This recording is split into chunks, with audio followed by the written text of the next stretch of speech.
Even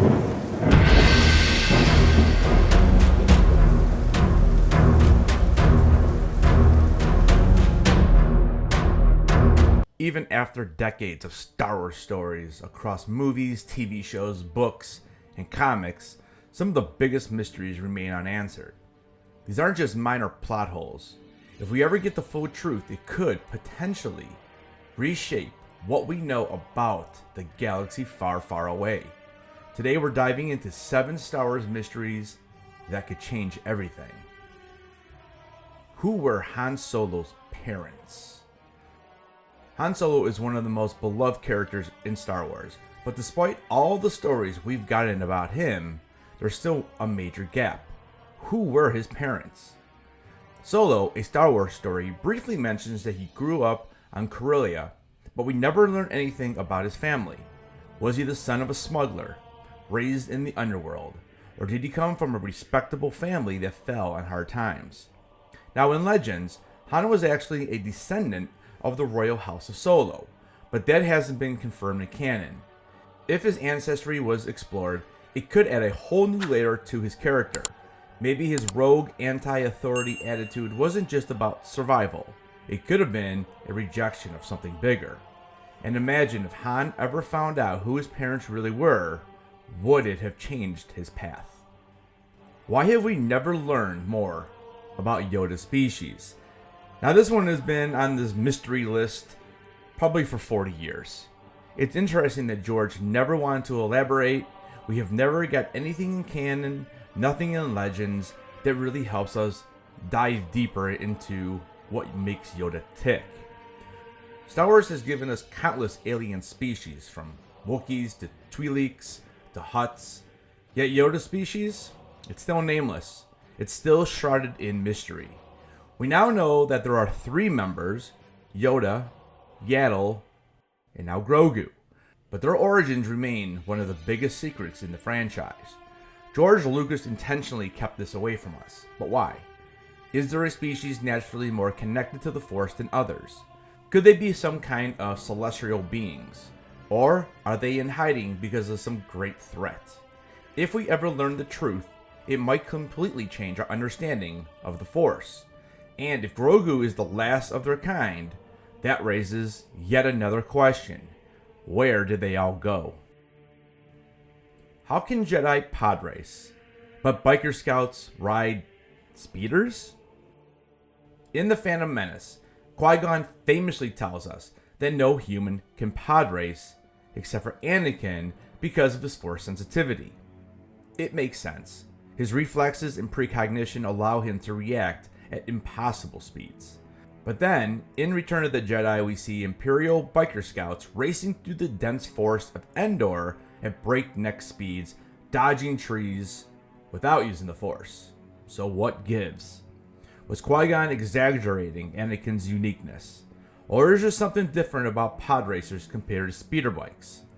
One theory is that pod racing requires more than just fast reflexes. It demands an almost supernatural connection with the machine.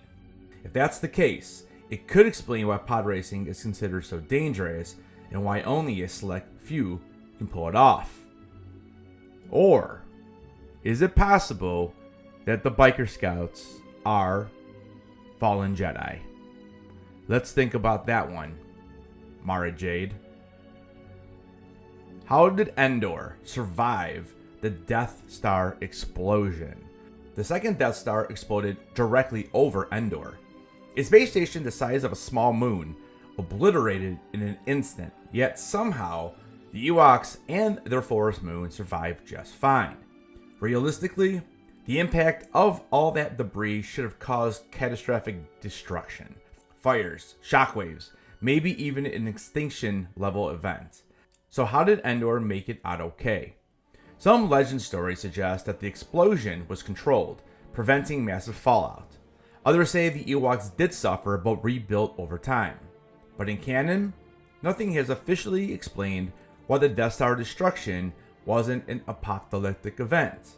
We even see in The Rise of Skywalker that part of the Death Star actually fell onto the moon. How could this not have created a huge amount of destruction? Could there have been an external force at play? Maybe Ewoks had more allies than we realized. How did Maz Kanata get Luke Skywalker's lightsaber?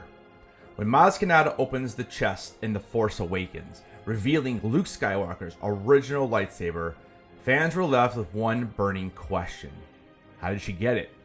The last time we saw that saber, it was falling into the depths of Cloud City after Vader cut off Luke's hand. So who retrieved it? Did someone find it immediately, or was it lost for years? Maz brushes it off, saying, "That's a story for another time." But we never got that time. And if the saber was found, what happened to Luke's severed hand? Could cloning have been involved, maybe even in Palpatine's experiments? If we ever get the true story, it might reveal far more than just how Maz got the saber. It could expose something much bigger. Now, I know there was a comic book created that talked a little bit about this and how Palpatine actually did end up getting his severed hand. But again, this is a comic, and although it is created by Disney through the Marvel Comics, we still have not seen any of this type of information in any type of live action show, film, or even animated project.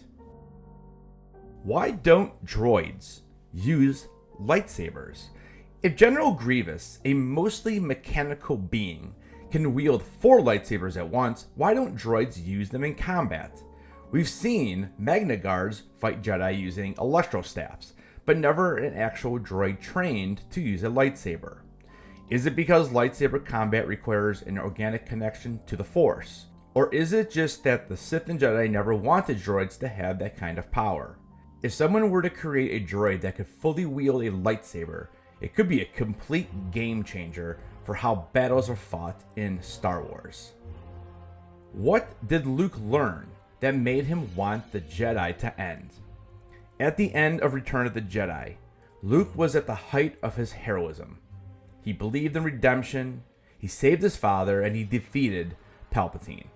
But in The Last Jedi, he wants nothing to do with the Jedi Order. So what exactly happened? We know he studied ancient Jedi text, but what did he find that made him believe the Jedi should end? Did he uncover some dark secret about the Order's past? Or did he realize that the Jedi's way of thinking was flawed from the start?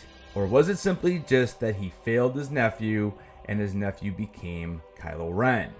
Whatever it was enough to make him exile himself.